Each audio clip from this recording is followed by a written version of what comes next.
Merci beaucoup de m'avoir accordé ces quelques Oui, ça me fait plaisir. minutes pour qu'on puisse parler de tes travaux. Alors, je vais démarrer tout de suite par une chose que j'ai retrouvée dans beaucoup de tes livres, quasi dans tous, c'est la responsabilité. Oui. Dans ce que tu écris, c'est on ne peut pas changer si on ne prend pas la responsabilité de sa vie.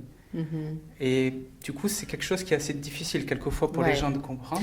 Dans tout ce que j'enseigne, c'est la notion la plus difficile à intégrer. Je vois des personnes que ça fait des années qui font des ateliers avec moi, puis euh, tout à coup, ils me parlent de leur conjoint ou de leur enfant ou d'un un voisin exécrable, là, tu sais. Puis je dis, ah oui, ben, as-tu regardé ce que tu as à apprendre avec ça? Tu fais le miroir? As-tu réalisé qu'il y a quelque chose en toi qui attire ça? Tu vois? Ah, ben non, j'ai oublié qu'ils disent. Ouais, c'est tellement difficile que même malgré notre bonne volonté, quand on a mal, quand on a des blessures activées, quand on souffre à cause d'une autre personne, on oublie toutes nos bonnes intentions ou Ouais. ce qu'on a appris. Hein. C'est humain quand même. Oui, Ouais, ben, c'est pour ça qu'il faut le répéter, répéter, répéter. c'est comme un entraînement, comme Oui, domestiquer son oui, mental quelque oui. part. Ben non, c'est parce que toutes les notions spirituelles ne peuvent pas être comprises par le mental, Ok, parce que c'est pas logique. Tu sais, d'accord. dans le monde spirituel, c'est plus tu acceptes, plus les choses changent. Oui, Tandis que mentalement, ça, on comprend pas ça. On dit, ben voyons, je peux pas accepter d'être grosse, je vais rester grosse toute ma vie. c'est ça. Donc, c'est pour ça que les notions spirituelles, il faut absolument les expérimenter pour qu'on puisse dire, oui, ça marche. Fait que là, mentalement, tu sais, parce que le mental, c'est de la mémoire. Fait que quand on a constaté en l'expérimentant que ça marche, ben là, on commence à l'introduire dans notre mental. Là, le mental, il commence à savoir que c'est possible. Et c'est le début du changement. C'est ça. C'est ce fameux triangle, ce Oui, que je me fais à moi-même, les autres me le font et je le fais aux autres. ouais, C'est c'est ça. ça. C'est une autre notion spirituelle, ça. Ouais. Mais tu sais, mentalement, on peut pas comprendre parce que on se voit pas comme les autres. Parce que le mental fait partie de notre dimension matérielle. Et alors, dans la dimension matérielle, que ce soit le physique, l'émotionnel, le mental, on ne peut pas comprendre les choses du domaine spirituel. Fait que le mental, il se base plutôt sur des comportements qui sont dans le... Tu sais, quelqu'un te crie après, par exemple, mais tu peux dire, ben moi, je peux pas croire que il est mon miroir ou bien que je fais la même chose parce que je crie jamais après personne. Oui, Ben, c'est parce qu'il se base sur les choses du monde matériel. Au spirituel, c'est au niveau de l'être. Fait que si je dis, mais quand quelqu'un te crie après, tu le juges d'être quoi? Ben, je trouve qu'il me respecte pas, il était respectueux. Ah bon, alors dans quelles circonstances que l'autre pourrait être jugé d'être irrespectueuse? oui. Ah, j'avais pas pensé à ça, que les gens disent ça. C'est pour ça que c'est toujours un rappel constant qu'il faut faire tout le temps, tout le temps. Ça fait 34 ans que je répète la même chose. Et puis, Il y a toujours de l'apprentissage. toujours. Puis, mais ça m'ennuie pas quand même de répéter Oui, parce que je vois là, surtout dans les yeux, surtout dans les ateliers, hein, je suis plus près des gens. oui. Puis je vois le pétillement, je vois l'ouverture tout à coup dans les yeux, la personne dit ah, là, je comprends. Tu vois, c'est. Oui, il y a comme une prise de conscience qui se fait. Oui, parce que la vraie compréhension se fait au-delà du mental. Oui, Puis quand la personne a dit ah là je comprends, on sent que ça vient de lui passer partout dans oui. l'être. C'est une vraie compréhension, c'est pas une compréhension C'est mentale. comme dans soi, dans l'être qu'on est, dans C'est ça. l'énergie que nous sommes en fait. Ouais. C'est d'ailleurs l'objectif ou la finalité de notre incarnation sur Terre, surtout dans le Ouais. livre Qui tu es, c'est surtout le fait d'être plus conscient de qui je suis, C'est ça. pour apprendre en fait de plus en plus à m'accepter. Hein. Voilà. C'est ça l'objectif en fait. Ouais. C'est la raison d'être de tous les humains. Ouais. Puis c'est la raison pour laquelle on a besoin de gens autour de nous pour nous attirer notre attention Ouais. sur ce qu'on n'accepte pas de soi Ok. ou sur ce qu'on accepte de soi en nous voyant notre façon d'accepter les autres. Hein. Alors, il y a une très belle phrase que je vais me permettre de dire ici, c'est ce que je suis est un cadeau de Dieu. Et quand je prends conscience de qui je suis, je fais un cadeau à Dieu. Oui. C'est une phrase que j'ai tirée d'un de tes livres, Oui. que je trouve absolument merveilleuse et qui résume beaucoup de choses Ouais. de ce programme terrestre, en fait, qu'on est Ouais. amené à vivre tous. Merci. Je me souvenais pas de l'avoir écrite, celle-là. Ça fait long. Ouais, ça fait beaucoup de... Ça devait être dans mes premiers livres, ça. C'est Oui. pas dans mes livres Oui. plus récents. Ouais, Oui. OK. Oui, oui. Ah oui, parce que quand j'écris, il me vient plein de choses, hein, d'inspiration. Donc, c'est bizarre. J'ai pas l'impression d'être dans un autre état quand j'écris. Oui. J'ai l'impression que c'est toutes des choses que je sais, là, et tout. Et puis, quand, quelques mois plus tard, la personne qui est engagée pour faire la correction, pour mettre ça plus un bon langage, et un bon langage écrit, quand je vérifie la correction du correcteur, Oui. je dis, ah mon Dieu, c'est moi qui ai écrit ça, tu sais, je m'en souviens pas. C'est comme une prise de conscience de ce Moi, que tu avais écrit. oui, Ok. ça arrive dans tous mes livres. Ah, ok. Dans tous mes livres. D'accord. Quelques mois plus tard, je me souviens pas vraiment d'avoir écrit tout ça. Ok. Mm. C'est surprenant, c'est bien. Et du coup, il y a, ce que j'aime aussi dans l'approche de tes travaux, c'est que tu donnes beaucoup de petits trucs. Parce que finalement, c'est des petits pas tous les jours. Beaucoup de gens, en fait, pensent que c'est une illumination directe, mais comme tu l'as dit dès le départ de notre entretien, c'est un travail de tous les jours répétitif. C'est ça. Et du coup, le fait, par exemple, j'ai trouvé ça génial, de nommer son ego, de lui donner son petit nom, pour apprendre, en fait, quand il est là, et puis lui dire, voilà, ça c'est mon ego qui parle, c'est pas moi. Hein. Je ne suis pas mon ego. Voilà. Hein, c'est ça. Ça, c'est une des clés, du coup, que tu donnes. Hein. Ben, disons que c'est je peux dire pas mal ma plus grande capacité ou un grand talent que j'ai, c'est de simplifier les choses. Oui. Et pour moi, simplifier les choses, c'est de mettre du concret dans la vie. Parce que j'ai tellement fait d'ateliers, parce que j'ai réalisé cette année que ça fait 50 ans que je fais du développement personnel. Wow. J'ai commencé à l'âge de 25 ans et j'en ai appris des choses, j'en ai lu des livres, j'en ai fait des formations. Mais j'ai tellement entendu des belles paroles, tu sais, puis lis des livres, tu sais, des belles paroles, tu sais, aimez-vous les uns les autres. Ouais. Mais oui, mais comment on fait? Concrètement. Tu sais, si je faisais un atelier d'un week-end, puis j'arrivais chez nous le soir, le dimanche soir, puis là, je voyais mon mari écrasé sur le lit, à regarder la télévision, dans sa chambre, dans la chambre. Et puis tout traînait dans la cuisine. Je dis, où sont les enfants? Ah, je sais pas. Ah, puis là, je me mettais en colère. Ah oui.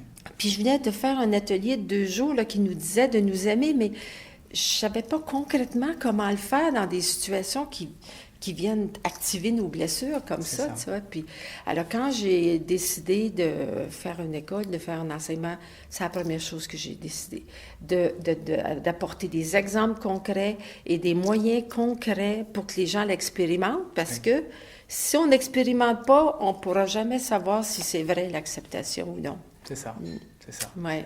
Alors, un des autres moyens, ça aussi, j'ai trouvé ça super, de simplement faire 10 choses qui coûtent moins de $10 ou 10 francs suisses ou 10 francs et qui nous font plaisir. Parce que souvent, on croit que le bonheur, c'est d'avoir une belle voiture ou une belle maison, alors que c'est très souvent par des petites choses et simplement d'avoir conscience, c'est ça? Oui. Puis ça peut juste se donner le droit de ne pas s'habiller de la journée puis de flâner toute la journée à la maison. Voilà. Puis juste faire ce qu'on a envie, tu sais, ça peut être juste ça aussi, surtout pour les très rigides là, comme moi, là, qui ont toujours beaucoup à faire. Ouais. Et puis aussi, il y a la méditation. La méditation, ça permet aussi de mieux se connaître. Quel est ton point de vue sur la méditation ou la pleine conscience? Oui. Bien, la méditation, pour moi, c'est un moyen à utiliser pour se pratiquer à être dans un état méditatif. Un état méditatif, c'est un état qu'on est vraiment dans notre instant présent. Oui. Donc, parce que la vraie méditation, c'est disons que une des techniques de la méditation, par exemple, on s'assoit, puis on est juste présent à son corps. Si ça nous pique, on dit « Ah bon, ben ça me gratte à tel endroit. Ah bon, j'ai mal dans l'épaule droite. » Ou « Ah, il y a le voisin qui fait du bruit. » On est juste à l'instant présent et on observe ce qui se passe dans notre corps et dans notre environnement. C'est arrêter de penser, finalement. Arrêter de penser. Arrêter le mental. Et puis, si tout à coup, je dis « Ah, mon Dieu, j'ai oublié d'appeler maman ce matin. » Bon, c'est difficile d'arrêter de penser. Difficile, oui. 3 minutes sans penser, là, c'est très difficile. Alors, une demi-heure, 1 heure. Mais tout de suite, on observe que là, on vient de penser à ça.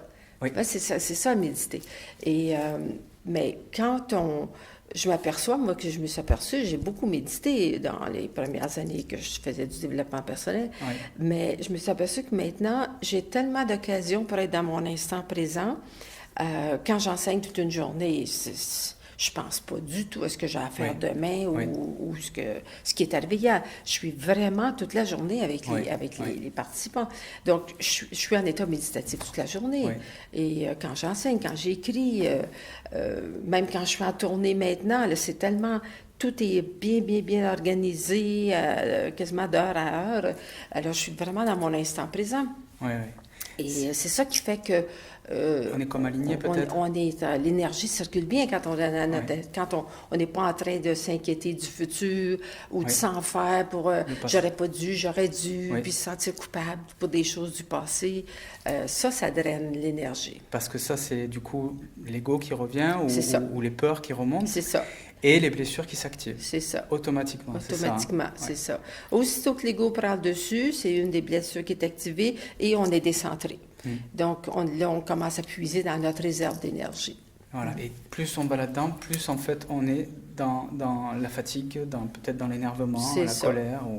C'est pour ça que les gens deviennent malades, parce que leur corps est trop affaibli, parce que le corps physique, il est affaibli, le corps émotionnel, le corps mental, les 3 corps sont affaiblis quand l'ego prend le dessus. Et donc, un des moyens, enfin, si ce n'est le moyen, c'est d'arriver du coup à être plus dans l'instant présent et d'être plus conscient de qui on est. Ouais, c'est pour ça qu'on suggère beaucoup, toutes les écoles de pensée, les religions enseignent la méditation, encouragent la méditation, justement pour donner un moyen aux gens qui sont un peu tourmentés de juste s'asseoir, se poser, méditer, pour essayer de se recentrer, pour vivre le bonheur d'être dans cet état-là, tu vois, fait que on peut l'être. Moi, ma méditation préférée, c'est la marche méditative, où là, je suis consciente, j'écoute le bruit des feuilles dans les arbres quand ils ventent, le bruit du sol sous mes pieds, le vent sur, tu sais, être en contact avec la nature. Et puis, mais c'est pas facile, hein, parce que ça fait pas 5 minutes que je marche, je commence à penser à quelque chose. Oui, c'est ça. Non. Je prends une respiration, je me mets en contact avec mon environnement, puis on marche lentement. C'est pas une marche de santé, marcher, là, c'est une marche vraiment pour bien être présent à tout ce qui est... Et sa ressource. Oui, et là, à ce moment-là, beaucoup, ça ressource beaucoup, Et donc, du coup, notre société, en plus, aujourd'hui, elle est... J'allais dire on est de plus en plus happé par l'environnement, notamment les écrans, les téléphones portables. On est très souvent sollicité dans notre environnement quotidien. Les courriels, tout ce... Facebook. Voilà, tout cet environnement des réseaux sociaux. Quel regard tu portes aujourd'hui sur cette évolution de la société qui a comme tendance à s'accélérer aujourd'hui? Oui, ben ça rend les choses plus difficiles. Ça rend les choses plus difficiles. Il faut vraiment être déterminé. Comme moi, je refuse d'être dans quel que soit quelques groupes de Facebook qui existent. J'en ai partout, les amis, la famille, tout le monde se donne des nouvelles, des photos tous les jours. Ça finit plus. Moi, je le vois, j'ai ma soeur qui demeure avec moi, puis elle, c'est elle qui me donne les nouvelles de la famille, parce que de mes frères et sœurs, parce qu'elle a toutes les nouvelles tous les jours par Facebook. Mais moi, je me dis, non, j'aime mieux avoir les nouvelles d'une autre façon. Quand je veux de leurs nouvelles, moi, je leur écris par email à tout le monde en même temps, fait que ça va bien. Et puis, je dis, bon, ben, quand vous voulez me donner des nouvelles, appelez-moi ou donnez-moi des nouvelles par email. Mais il faut vraiment avoir un peu plus de discipline avec ça. On est vraiment bombardé, là, je trouve. Puis je regarde...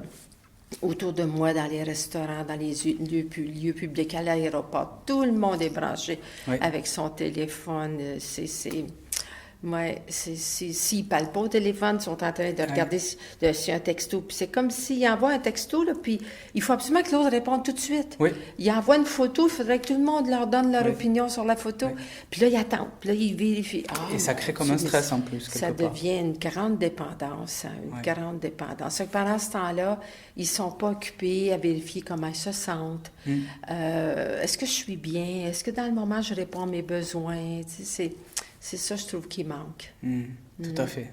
Ouais. Et intéressant. Et du coup, les techniques pour apprendre qui on est, apprendre donc du coup à identifier ses blessures, C'est ça. ça nous aide aussi à se sortir de cette hyper sollicitation quotidienne, hein, Ouais. quelque part. Oui, il faut prendre du temps pour vérifier comment je me sens, parce qu'on ne peut pas savoir rien de nous. On ne peut même pas savoir si on est avec une blessure ou non, si on souffre, si on ne dit pas comment je me sens, parce qu'on est tellement dans le quotidien de l'activité rapide que on fait du déni, on dit « Ah, c'est pas grave, ça va s'arranger, le temps va arranger les choses. Oui.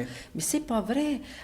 On accumule, puis à un moment donné, ça explose. Ah oui, il y a des gens qui sont en grande souffrance. C'est ça.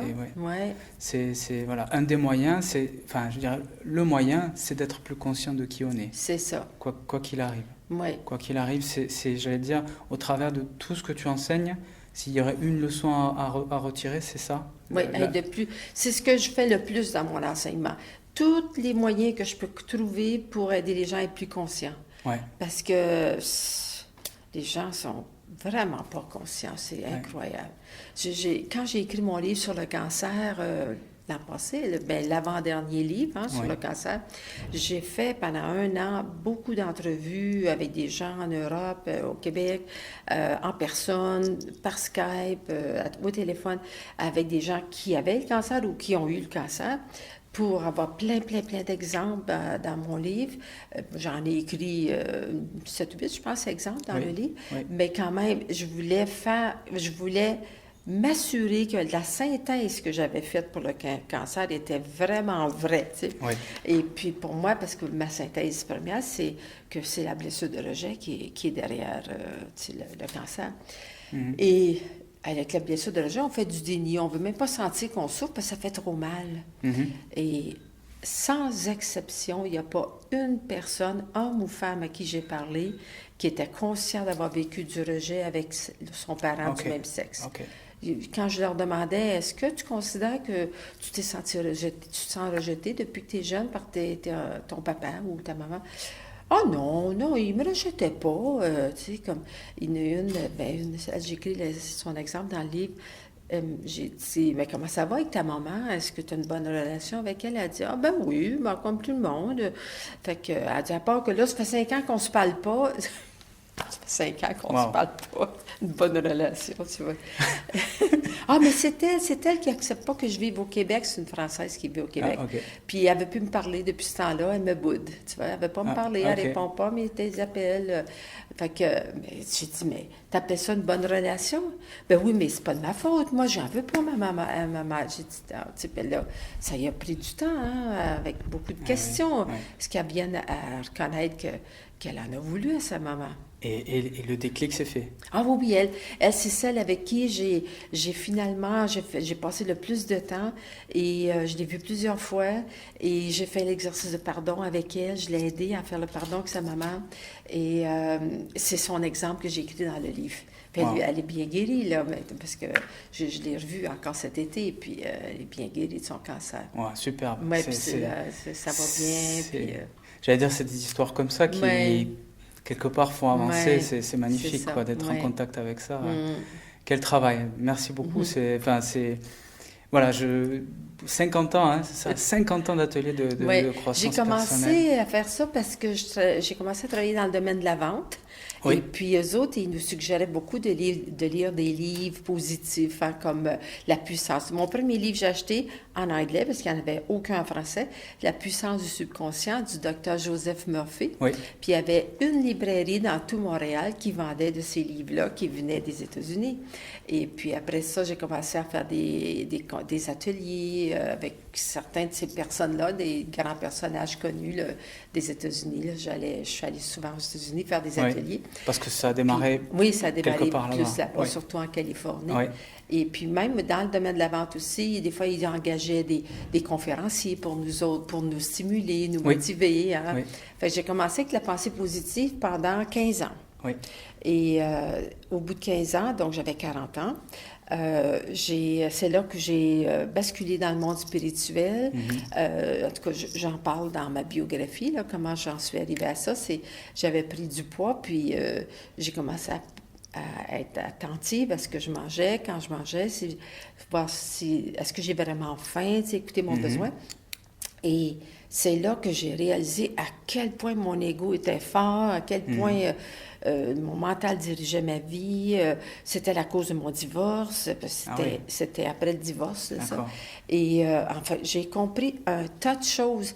Et j'ai vraiment basculé dans le monde spirituel. C'était la grande bascule pour aller vers qui tu étais davantage, parce que quelque part, c'était une aventure qui t'attendait déjà, en fait. Oui, moi, je suis fascinée par, j'appelle ça mon chef d'orchestre, là. Il y a quelqu'un qui dirige tout ça, là.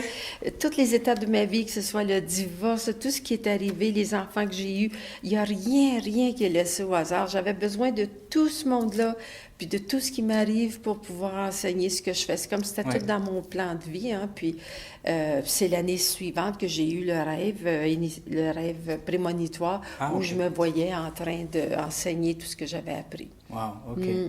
Fait que j'ai commencé à 41 ans à mon école. Et là, aujourd'hui, c'est présent dans une trentaine de pays, je crois, maintenant. Oui, c'est ça. Puis mes livres sont traduits en 20 langues. Et puis, ça va très, très bien. Vraiment, j'ai ma fille et son mari qui dirigent toute la société. On a une vingtaine d'employés au bureau administratif au Québec. Wow. Et on a des organisateurs partout dans le monde. On enseigne dans beaucoup de pays. Et c'est vraiment, là, je récolte les fruits parce qu'il faut dire que j'ai travaillé quand même. Oui. Et puis, tu vois, j'avais absolument besoin de ces 15 années-là que j'ai passées dans la vente pour développer toutes mes qualités, ma persévérance, être sûre de moi. Être astreint tous les jours. Oui, puis toujours de foncer malgré les obstacles et mon courage. J'ai développé tout ça dans le domaine de la vente. Donc, si je n'avais pas fait ces 15 années-là dans la vente, il n'y aurait jamais eu d'Écoute ton corps parce que dans les 10 premières années, j'ai eu souvent des attaques du grand média d'information qui m'appelait le gourou, puis qui disait, il y en a un particulier, il m'avait fait Lise Bourbeau a dit qu'on est responsable à 100% de notre vie. C'était le début, tout à fait. Il me critiquait de ça, tu vois. Là, j'avais envie de l'appeler puis de demander, mais selon toi, on est responsable à quel pourcentage? Oui, c'est ça. Mon Dieu, mais enfin, on fait une chose à la fois, puis j'ai eu la chance aussi, toute ma vie, d'être très bien entourée. Ma fille a commencé à travailler avec moi, elle avait 18 ans, ça fait 30 ans, puis elle et son mari, c'est que du bonheur de travailler avec eux autres. Lui, il dirige la maison d'édition, ils font vraiment un super travail. Donc, c'est pour ça que je peux me permettre de continuer à travailler, de ne pas prendre de retraite, parce que je ne fais que ce que je veux faire. Que ce que tu aimes. C'est ça. Parce que toute la relève est assurée. Tu sais, on a plusieurs formateurs de formés. Toute l'équipe s'est renouvelée au bureau, les comptables et tout, parce qu'avec les années, je suis la seule vieille qui reste. Les vieilles, c'est celles qui ont débuté. Écoute encore avec moi. Mais on est toujours amis quand même. Les pionnières. Oui, les pionnières, oui. Mais mon Dieu, c'est des gens qui m'ont tellement aidé, tellement soutenu. Puis on se rencontre encore des fois, là, tu sais, ils sont tous à leur retraite, eux autres. Et puis on a beaucoup de plaisir à se remémorer nos expériences et tout. Oui, parce que ça a forgé, parce que Ah, d'aller au oui. tout début de cette aventure du Ah, développement oui. personnel avec toute Ah, la oui. masse média qui était contre Hmm. toi, contre les nouvelles idées, Oui. ça devait Puis les être gros assez... problèmes financiers Eh aussi, oui, parce eh que oui. moi, j'étais, tu sais, j'osais trop. J'achetais un hôtel, j'ai acheté un manoir à un moment donné. Tu sais, je me suis beaucoup, beaucoup endettée parce que je voulais que ça grossisse plus. Et puis, mais enfin, j'ai appris, au fil des années, j'ai appris à être un peu plus sage Ouais, avant ouais, de m'aventurer dans des choses comme ça. Puis maintenant, on a trouvé la formule gagnante. ouais, En ayant des organisateurs partout, tout le monde est payé selon ils ont des revenus, des pourcentages selon des revenus du moment. d'accord. Donc, ça fait moins de grosses charges administratives pour Mhm. nous. Oui, puis les organisateurs sont bien payés, donc puis ils sont très dévoués tout le temps. Et c'est comme, j'allais dire, dans la finalité de tout ça, de transmettre aussi davantage, C'est ça. parce que c'est ça Oui, l'objectif, j'imagine, oui, de l'Académie Écoute ton corps, c'est de mm, transmettre ce message c'est ça. de se connaître soi-même et d'amour. Puis c'est ça, nos organisateurs qui offrent de nous organiser des venues, là, des ateliers, ben c'est ça qui est leur objectif premier. Ils nous font pas une demande en disant, mais combien ça nous paye si on Eh oui, organise la venue de Lise Bourbeau ou des formatrices? Jamais, jamais. ouais. Comme à Russie, par exemple, ça fait 15 ans que nous allons en Russie. Et c'était Olga, une Russe qui était mariée avec un Français, qui venait à ma conférence à Lyon. Quand à la fin de la conférence, elle vient me voir, elle dit, oh, j'ai adoré ce que la conférence a dit. Je suis sûre que les Russes, ils embarqueraient dans Ils vont cet adhérer. enseignement-là. Je suis convaincue, il faut que vous veniez en Russie. Ben, j'ai dit, je peux pas aller là s'ils me connaissent pas. Faut que mes livres se vendent avant. Ben, je m'en occupe. Elle est tout de suite partie, elle a trouvé une maison d'édition, ils ont commencé à éditer mes livres. Un an plus tard, je suis retournée, puis on a commencé là-bas. Wow. Et aujourd'hui, ça en est rendu à... Ah, ben, mon Dieu, maintenant, j'ai 1,5 million de livres vendus en russe. Wow. C'est tous les pays russes. Je donne des cours à Saint-Pétersbourg, à Moscou, à 3 villes différentes en Sibérie, au Kazakhstan, en Ukraine. Ça, c'est tout en russe.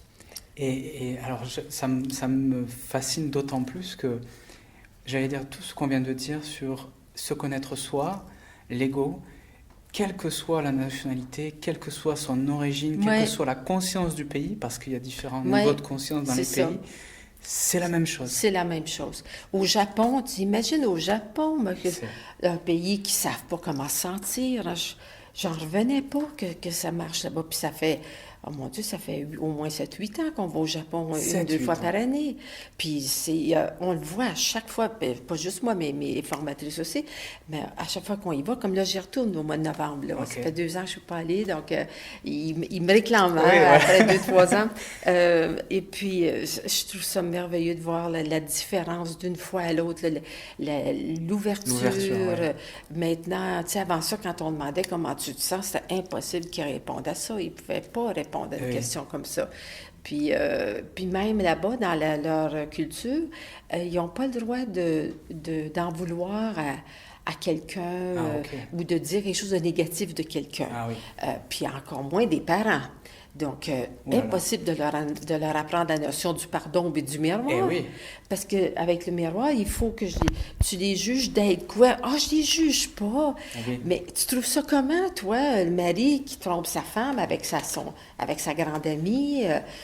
Tu trouves ça comment si c'était quelqu'un d'autre? J'essayais par tous les moyens de faire trouver un être, tu sais, elle Oui, oui. jugeait d'être quoi. D'être Et, soi, tu sais, de dire ce qu'on ressentait.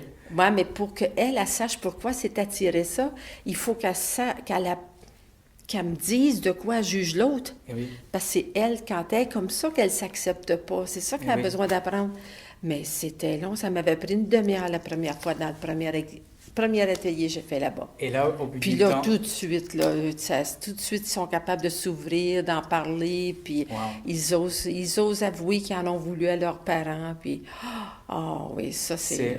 Il y a une libération qui se passe. Ah oui, ah oui. Puis là, mes livres ont commencé à se vendre en Chine l'an passé. Wow. Mais j'ai aucune idée comment ça va aller. J'ai pas eu de résultats encore, voir si ça se vend ou non. Parce que la Chine, c'est la plus vieille culture au monde. Oui. Si ça marche en Chine, ben là, il y a de l'espoir pour le monde entier. Parce que là, vraiment, enfin, je vais dire, on touche à quelque chose de totalement universel. Ouais. On est sur quelque chose d'universel. Ouais. Ça, j'allais dire, de fait, Ouais. ça ne prendrait pas comme ça dans les pays. Mm. Comme ça accroche avec les gens, Ouais. on est forcément sur Parce que quelque chose. dans tous les pays, les gens ont les mêmes problèmes. C'est Des ça. problèmes de couple, des problèmes de relation avec leurs parents, leur famille, des problèmes de santé, des problèmes sexuels, des problèmes d'argent. Ouais, ouais. Tout le monde a les mêmes problèmes. Ouais. Et le miroir me C'est ça. renvoie sur qui je suis. C'est ça. Et à la fin, que je sois à Tokyo ou à Lausanne, j'allais dire, c'est la même expérience de qui je Ouais. suis Au niveau de l'être. au niveau de Nous l'être. sommes tous des êtres humains, mais on vit des expériences différentes dans les différents pays où on s'est incarné. Parce que, comme quelqu'un qui s'incarne en Suisse, par exemple, c'est ceux qui ont besoin de beaucoup travailler sur la blessure d'injustice, parce qu'il y a beaucoup de rigides. D'accord. en Suisse. Tu vois, Ok. il y a des pays où il y a des blessures qui sont plus importantes que d'autres. Ok. Hein, c'est ça. C'est intéressant quand même à Ouais. voir. Ben, super. Merci beaucoup. Ben, ça m'a fait plaisir. C'était un merveilleux moment. Ouais.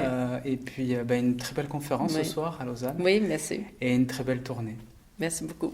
Au revoir.